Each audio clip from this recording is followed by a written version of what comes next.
उपराज्यपाल मनोज सिन्हा ने transaction of business rule से संबंधित कैबिनेट सब कमेटी की सिफारिशों को खारिज कर दिया है और फाइल को मुख्यमंत्री उमर अब्दुल्ला के कार्यालय को वापस कर दिया है, क्योंकि अधिकांश प्रस्ताव पुनर्गठन अधिनियम 2019 के प्रावधानों का उल्लंघन करते हैं। विश्वसनीय सरकारी सूत्रों ने एक्सेलशियर को बताया कि सीएससी सिफारिशों से संबंधित फाइल इस साल मार्च के महीने में राजभवन को भेजी गई थी, लेकिन हाल ही में कई सवालों के साथ वापस कर दी गई है, जिसमें बताया गया है कि टीबीआर को तैयार करने की प्रक्रिया पुनर्गठन अधिनियम के अनुरूप होनी चाहिए। सूत्रों ने विस्तार से बताया कि मंत्रिमंडल उप समिति ने पुनर्गठन अधिनियम के प्रावधानों और 2023 और 2024 में केंद्रीय गृह मंत्रालय द्वारा जारी किए गए बाद के व्यावसायिक नियमों का उल्लंघन करते हुए मंत्रिपरिषद को व्यापक अधिकार देने की सिफारिश की थी। सूत्रों ने बताया कि एलजी कार्यालय की मंजूरी के लिए भेजी गई टीबीआर में कानून और व्यवस्था से सीधे जुड़े डिप्टी कमिश्नर्स और कार्यकारी मैजिस्ट्रेट्स की पोस्टिंग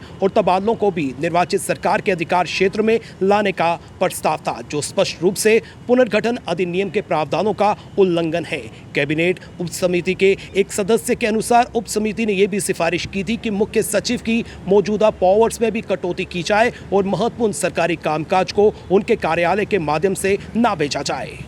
उन्होंने कहा कि प्रमुख निर्णयों को एलजी कार्यालय के बजाय कैबिनेट की मंजूरी के बाद लागू करने के लिए भी इसी तरह के प्रावधान हैं। कानूनी विशेषज्ञों का मानना है कि यदि कैबिनेट उप समिति की सिफारिशों को लागू किया जाता है तो इसका मतलब अप्रत्यक्ष रूप से राज्य का दर्जा बहाल करना होगा, क्योंकि महत्वपूर्ण सरकारी कामकाज के लिए प्रमुख पावर संसद की औपचारिकताएं मंजूरी के बिना कैबिनेट और मुख्यमंत्री कार्यालय को स्थानांतरित कर दी जाएंगी। उन्होंने बताया कि हालांकि राज्य द्वारा अपनाई गई कोई भी प्रशासनिक प्रक्रिया संसद द्वारा पारित अधिनियम के विपरीत प्रक्रिया के नियम नहीं बन सकती है। कानूनी विशेषज्ञों ने इस बात पर जोर दिया कि एलजी की नियुक्ति भारतीय संविधान के अनुच्छेद 239 के तहत की गई है, जो स्पेसिफाई करता है कि केंद्र शासित प्रदेशों को राष्ट्रपति द्वारा प्रशासक के माध्यम से प्रशासित किया जाना चाहिए। इसके अलावा जम्मू और कश्मीर पुनर्गठन अधिनियम 2019 जम्मू कश्मीर के प्रशासक को महत्वपूर्ण पावर्स रखने वाले उपराज्यपाल के रूप में नामित करता है। आपको बता दें कि 28 अगस्त 2020 को गृह मंत्रालय ने केंद्र शासित प्रदेश जम्मू कश्मीर सरकार के लिए